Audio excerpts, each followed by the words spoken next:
الحمدلله روند توزیع بوت‌ها و جمپرهای زمستانی برای فرزندان عزیز ایمیهن، کسانی که در روی سرک معمولا کارهای شاقه میکنن، آغاز شده است. فعلا البته دوستای عزیز کسایی هستند که وضعیت بوت‌هایشان متاسفانه به این شکل بوده است. از اکثریت اینا و حتی بعضشان در زمستان با پاپوش‌ها، یعنی با چبلک‌ها، متاسفانه زمستان سپاری میکردن.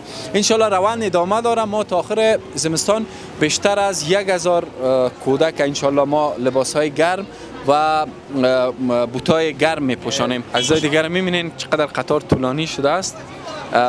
ما همه اینا را ان شاءالله این البسه و این لباس بهشان ان شاءالله میپوشانیم. الله متعال به همه کسایی که در این روند سهم میگیره خیر نصیب کنه. و السلام علیکم.